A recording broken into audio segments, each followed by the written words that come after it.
राधे राधे, सभी को स्वागत है आपका अपने YouTube चैनल गुरुकुल कथा में। आइए जानते हैं चैत्र मास के नवरात्रे पर गुरु जी ने क्या कहा है, किन मंत्रों का जाप करने के लिए जो भी काम करते हैं वह सिद्ध हो जाता है। जैसे आप अपने गुरु मंत्र का जाप रोज तो करते ही थे, पर नवरात्रियों में ज्यादा करो। नवरात्रियों में की गई पूजा, की गई उपासना, किया गया कुछ भी सिद्ध होता है, चाहे ये नवरात्रि हो या चैत्र की नवरात्रि हो।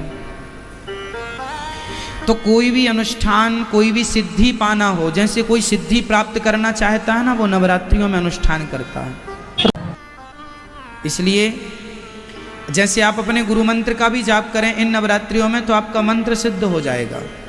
इसलिए अधिक से अधिक जाप करना है, अधिक से अधिक यहाँ वहाँ से मन हटा करके इन 9 दिनों में अपने मन को केंद्रित करके भगवान की अधिक से अधिक आराधना करनी है। और इन 9 दिनों में हमें अपनी बैटरी इतनी चार्ज कर लेनी है पॉजिटिविटी से, भक्ति से, कि 6 महीने तक चल जाए। इसके बाद फिर अगली नवरात्रि में चार्ज हो जाएगी।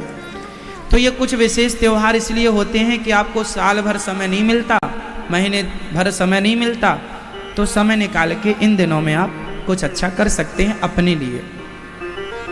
ये 9 दिन सिद्धि देने वाले दिन हैं। आप कुछ भी कर लीजिए, कोई भी जो भी आप करते हैं। आप राम जी के भक्त हैं तो राम नाम जप लीजिए, कृष्ण के भक्त हैं कृष्ण नाम जप लीजिए, शिव के भक्त हैं शिव नाम जप लीजिए, माता रानी के भक्त हैं माता रानी का नाम जो जपेंगे, जो करेंगे। आप रामचरितमानस का पाठ करें या गीता का पाठ करें या अन्य ग्रंथों का पाठ करें, हर चीज सिद्ध होती है। आपकी जो आस्था है जिसमें वो करिए, पर करिए। ये नवरात्रि विशेष होती है, विशेष पर्व होता है। इन दिनों में हमें क्या करना चाहिए? अपने घर में हमेशा सुख शांति बनी रहे, इसलिए अपने घर में आज के दिन से एक देसी घी का दीपक जलाना चाहिए। माँ भगवती को प्रणाम करना चाहिए। आपके घर में जो माता रानी की तस्वीर है उन्हें नमस्कार करना चाहिए और माँ से प्रार्थना करना चाहिए, हे माँ, आप नारायण के संग आकर के सदा इस घर में विराजें। भगवान शिव के संग पार्वती अकेली नहीं, शिव के संग पार्वती आए। लक्ष्मी जी अकेली नहीं, नारायण के संग लक्ष्मी जी आए। हम लोग अकेले की पूजा नहीं करते, युगल उपासना करते हैं। युगल जानते हैं? जोड़ी, सीताराम, राधे श्याम, गौरी शंकर। तो माँ आप युगल विराजिए हमारे यहाँ, सदा के लिए विराजिए। हमें अपना पुत्र मानकर, हमें अपना दास मानकर के विराजिएगा, क्योंकि किसी न किसी रूप में हमें शक्ति की आवश्यकता होती ही है। इसलिए हम सभी को बारंबार आज घर में दीपक जला करके माँ भगवती की आराधना करनी चाहिए। और माँ ऐसी आओ कि फिर कभी ना जाओ। हमारी बुद्धि को आप ही निर्मल करो, हमारी शक्ति को आप ही बढ़ाओ, हमारी वाणी को आप ही मधुर करो। हमारे घर में सुख शांति समृद्धि आप लक्ष्मी बनकर आओ, आप सरस्वती बनकर आओ, आप शक्ति दुर्गा बन करके आओ। दुर्गा मैया के कितने हाथ हैं? कितने कितने? 8 हाथ क्यों हैं दुर्गा मैया के? 4 लोगों को खड़ा कर लीजिए तो 8 हाथ हो जाएंगे। मानो दुर्गा मैया कहती, ये नवरात्रि हमें बहुत कुछ सिखाती है, सीखो तो। नवरात्रि ये सिखाती है कि सनातनियों तुम संगठित रहो। हम हिंदू लोग 4 भागों में बटे हुए हैं, ब्राह्मण, क्षत्रिय, वैश्य और शूद्र। ये 4 टुकड़े हैं सनातन धर्म में, 4 भागों में डिवाइड हैं लोग। माता रानी कहती है तुम चारों एक हो जाओगे जिस दिन, तो तुम्हारे हाथ हो जाएंगे 8। और जिस दिन तुम इकट्ठे हो गए तो 8 हाथ की ताकत से इतनी ताकत तुम हासिल कर लोगे कि शेर को भी तुम अपने वश में करके शेर की सवारी कर लोगे। दुर्गा जी शेर की सवारी करती हैं, इसलिए इस संगठन में ये ताकत है कि आप शेर को भी अपने अधीन कर सकते हैं। फिर ये दुनिया के लोग क्या। इसलिए ब्राह्मण, क्षत्रिय, वैश्य और शूद्र चारों को संगठित रहना चाहिए। हम सभी एक ही पिता की संतान हैं। अच्छा बताओ, ब्राह्मण के पिता कौन है? मूल में फर्स्ट ब्राह्मण के पिता, ब्राह्मण कहाँ से पैदा हुआ? ब्राह्मण के पिता कौन? भगवान। भगवान श्रीमन नारायण कहो या भगवान ब्रह्मा जी कहो, भगवान नारायण के मुख से प्रकट हुए हैं ब्राह्मण। ब्राह्मणोस्य मुखमासी, भगवान नारायण के मुख से ब्राह्मण प्रकट हुआ। क्षत्रिय हुआ भुजाओं से, वैश्य हुआ है जंघाओं से, और शूद्र हुआ है चरणों से। तो बताओ, चारों के पिता एक हो गए? एक हो गए? बोलो हाँ। हम चारों के पिता जब एक हैं तो फिर भेद क्यों है? हम कौन छोटा बड़ा है? सब भाई भाई की तरह रहो मिलजुल करके। बड़ा व्यक्ति अपने कर्मों से होता है। आपके कर्म अच्छे हैं, आप श्रेष्ठ विचारधारा वाले व्यक्ति हैं, तो आप किसी, चाहे आप ब्राह्मण हो, क्षत्रिय हो, वैश्य हो, शूद्र हो, आपकी विचारधारा रैदास जैसी हो तो रैदास भक्त का भी सम्मान करता है, आदर करता है। उनके भी चरणों का प्रक्षालन करके, चरण धो करके लोग चरणामृत लेते हैं, ऐसे महापुरुषों का। तो फर्क नहीं पड़ता कि आप ब्राह्मण हैं कि क्षत्रिय हैं कि वैश्य हैं कि शूद्र हैं, आपका भाव कैसा है। व्यक्ति जन्म लेने से बड़ा नहीं होता, व्यक्ति जन्म से भी बड़ा है और कर्म से भी बड़ा हो सकता है। यदि जन्म और कर्म दोनों से श्रेष्ठ है तो क्या बात है। लेकिन व्यक्ति जन्म से श्रेष्ठ है पर कर्म से श्रेष्ठ नहीं है तो वह समाज में सम्मान नहीं पाएगा। सम्मान वही पाता है जो कर्म से श्रेष्ठ होता है। इसलिए आप किसी भी जात से हैं, कोई फर्क नहीं पड़ता, आपके कर्म श्रेष्ठ होने चाहिए।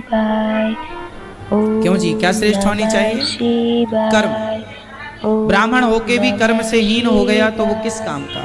क्षत्रिय होकर भी वो कर्म से हीन हो गया तो किस काम का? वैश्य होकर भी कर्म से हीन हो गया, शूद्र होकर भी कर्म से हीन।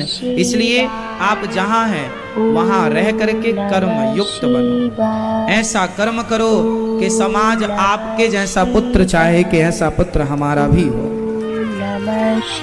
फर्क नहीं पड़ता कि आपकी जाति क्या है, आपके कर्म श्रेष्ठ है। इसलिए कर्मों की पूजा होती है। अच्छे कर्म करेंगे तो शबरी ने अच्छे कर्म किए तो देखो आज समाज पूजता है शबरी को भी। हाँ या ना? राम की कथा बिना शबरी के पूरी नहीं होती। राम कथा में शबरी का नाम ना आए तो राम कथा पूरी हो ही नहीं सकती। हो सकती है? राम कथा में केवट की कथा ना हो तो राम कथा पूरी नहीं हो सकती। बोलो हो सकती है? राम कथा में यदि निषाद की कथा ना आए तो राम कथा पूरी नहीं हो सकती। निषाद, केवट, शबरी कौन थे? जंगल में रहने वाले भील निषाद थे, जिसे आज समाज छोटा मानती है। लेकिन राम जी ने गले से लगाया। जब मेरे राम ने कोई छुआछूत नहीं रखा, जब राम ने कोई ऊंच नीच का भाव नहीं रखा, तो हम कौन होते हैं छुआछूत और ऊंच नीच का भाव रखने वाले।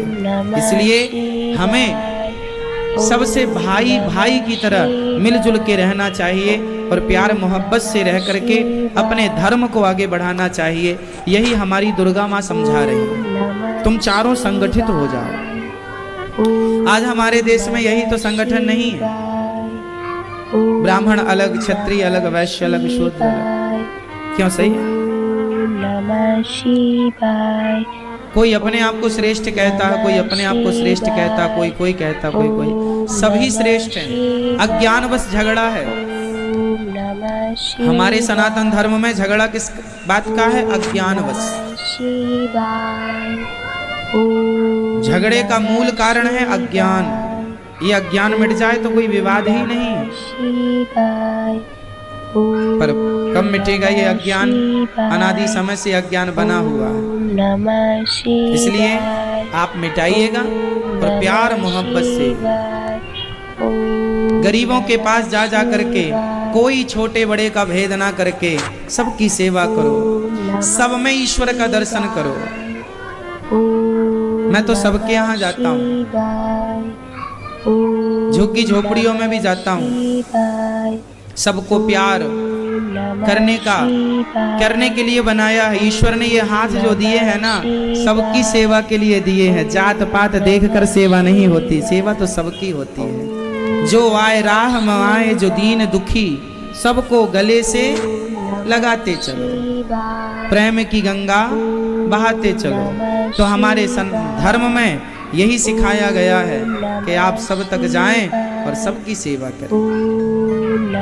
ये दास अनिरुद्ध जो मेरे से बनता है मैं सेवा करता हूँ, सबकी करता हूँ। चाहे ब्राह्मण हो उनकी भी करता हूँ, क्षत्रिय हैं उनके भी सम्मान, उनकी भी सेवा जो बनती है हमसे।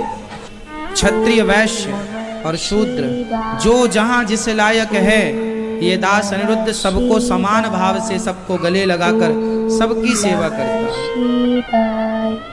आपको भी करनी चाहिए, भेद मिटा करके। कोई अछूत नहीं होता। क्यों जी, कोई अछूत होता है? लोग अछूत मानते हैं।